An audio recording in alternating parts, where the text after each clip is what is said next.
for China exiting the manufacturing business. Demographically speaking, their labor costs have gone up now by a factor of 16 since 2020. They're no longer the low-cost producer of anything.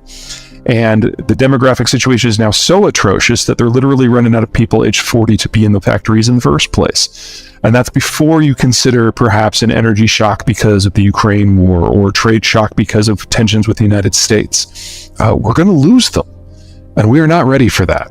This is weird. So I'm not a big fan of the Biden administration's economic policies writ large, but this is one where I think at least they've got the spirit right, even if they've got some of the details wrong. The Inflation Reduction Act, which is a dumb name for what it actually does, seeks to build out processing capacity for a lot of the technologies and especially a lot of the base materials that are required in order to do the green transition. Now, I'm a green, but I'm a green that tends to get uninvited to parties because I can actually do math, and I call people when they're saying bullshit. In the case of what's going on with the Biden administration, though, we are the sunniest first world country after Australia, and we are the windiest first world country. So there is a lot of room in the United States in an economically viable manner to expand our green tech footprint and splice it in with everything else we do. Now, there's 1,000 caveats in that statement about the wheres and the whens and the hows and the how fasts. I think that's a good starting point. The weak point in the American green tech industry is we produce almost none of the base materials and even less of the processed materials. So once the lithium is basically mined and concentrated, it then needs to be turned into lithium metal. That processing step from the powder to the metal, none of that's done here. Very little of the copper harnesses are done. Almost no of the nickel processing is done here, and on and on and on and on. And if I'm right about China, we're going to lose the location that does most of the processing. And guess what the country is in the world that does the second most processing? Russia. So the idea that there's a few $100 billion floating around in the American system to chase after industry to do this at scale in North America, I think is a grand idea. Once you get out of the weeds, you will find things you don't like. But overall, remember, this is the first industrial policy the United States has had since the 1940s. The advantage we have on the American president right now is that he was a full grown-ass man in the 1940s. He remembers how that went. He's the only person alive right now who does. And so it makes sense that he's the first person to come up with an industrial policy since then. Well, let me give you four. The first one, and by far the most significant, is the demographic collapse. As countries industrialize, they move into the cities and birth rate drops. And the same time that happened in China, starting in the late 1970s, the Chinese also instituted the one-child policy. So you had economic trends crashing the birth rate at the same time as the government forced it down even further. And now in major cities across China, the number of births per woman is below 0.8. which is a historical low for any country in any era. And we're looking at a complete loss of the working class in China in under a decade. And there's not an economic model that works with that at all. So that's number one. There's no negotiating on that one. You can't fix that. Second big problem is that Chairman Xi has executed or exiled or imprisoned everyone within the PRC who's capable of independent thought, and no one wants to bring him information anymore. So if you were going to attempt to have a more dynamic system that thinks forward, thinks ahead, they don't have that anymore. They may have had it at one point, we can debate that, but it's gone now. And you basically have one guy making policy in a box and everyone afraid to tell him anything because they don't want to be the next messenger that's shot. That's not a great thing to do when your country is facing critical problems. Number three, the financial sector. When the United States got into trouble in 2008 with subprime, we had doubled total private credit in 8 years. That was too much too fast. China has increased their credit by a factor of 34 in 20 years. There is no country in history that has gone up this far, this fast, ever, and survived doing 1/3 of that volume. So you want to talk about a financial crisis, it will be centered in the People's Republic, and the economic sector that is most exposed in China is agriculture. So not only do you have an industrial bust to go with the financial bust, you might even have famine. And that brings us to the fourth thing. China imports 3/4 of their energy. 3/4 of that comes from the Persian Gulf or further beyond. And they import over 3/4 of the inputs that are required for them to grow their own food. They are the country most dependent upon international trade simply to exist.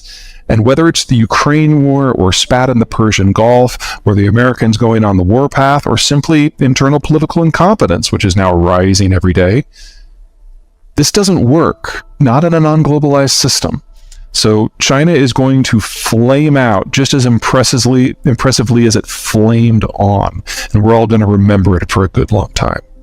Oh my God, I wish I had a good one for you. What I can tell you is that most Russian crude, about 70%, is produced in the permafrost. And because the Russian demographic is terminal, and because the Russian educational system collapsed 30 years ago, there's only a very small cadre of skilled workers that are actually trained up to do the work in the permafrost. And they're on average in their late 50s now. So there's not a lot of them. They're literally dying out. And without Western tech and above all else, Western workers, the ability of the Russians to keep this stuff flowing is very much called into question. And that's before you consider war, sanctions, or boycotts, all of which are having their own impact. So we need to plan for a not too distant future when Russian crude exports just aren't there. Now, in that scenario, especially if it happens suddenly, we're going to have a significant price shock around the world. And then you have to look to Washington. Because in Washington, the American president has the authority to end oil exports with the stroke of a pen. It doesn't have to go to Congress. That authority was already granted back in 2015. And since Biden is the most economically populist president we've ever had, there is no way he is going to expose the American consumer, the American voter, to high and volatile global prices if he doesn't have to. So the question just isn't when will the Russian stuff go offline.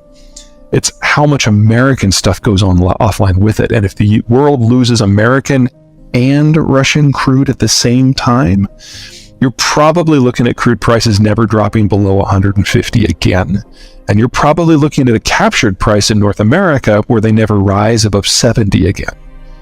Probably. There's a lot of ifs and statements linked to that prediction. Well, any sector you're going to be able to find companies that are in problems. The one I am by far the most concerned about on a global basis is America's Apple. Starting with what's going on in the tech sector, the pace of technological advance is going to slow considerably. And if Apple can no longer release a new version every 6 months, that's obviously going to hit their bottom line. But more importantly, roughly 90% of the supply chain steps that go into the average iPhone touch the People's Republic of China in some way. Now, a lot of that is going to be more on the low value add and assembly, but that's not nothing either. And without the Chinese as part of the supply system, it's going to take Apple at least 5 years to rebuild that supply chain capacity in other parts of the world. Now, most companies, I would say that would be the kiss of death. But this is Apple, and they've got a giant cash cow, and they've got a giant war chest, so they can afford to do that. But it's going to take them a lot of time. Well, again, green that can do math. And as a rule, I would say most EVs don't make it.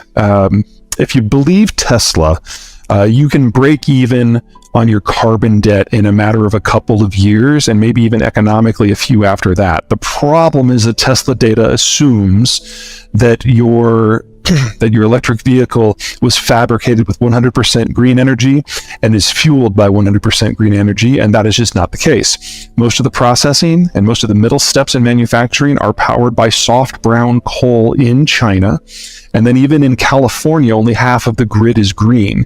And then, of course, and this might be a shock to some people, people are relying more on solar than wind in most places.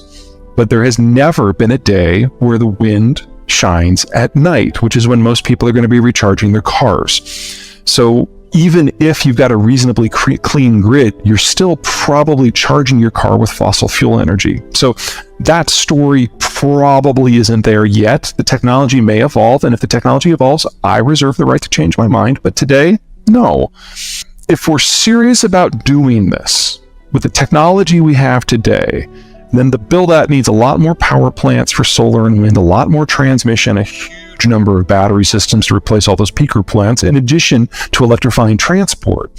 That means we need 3 times as much copper, 10 times as much nickel, 18 times as much graphite, 12 times as much lithium, and on and on and on. And we need it all by 2030. There has never been a decade in human history where we've been using an industrial material and we've doubled its availability in a 10-year period. And now we have to do that and more for 11 different materials? No, cannot do it. So what's going to happen this decade is there's going to be a bit of a come to Jesus moment within the green community when they realize that the dreams cannot match the realities. And that means one of two things will have to happen. Number one, the dream will have to change to something that's more realistic, or the one country with the military capacity to do it goes out and secures the sources of these materials for themselves. Because while the world couldn't do the green transition with today's tech, the United States might be able to. But that means taking all of those things off the global market.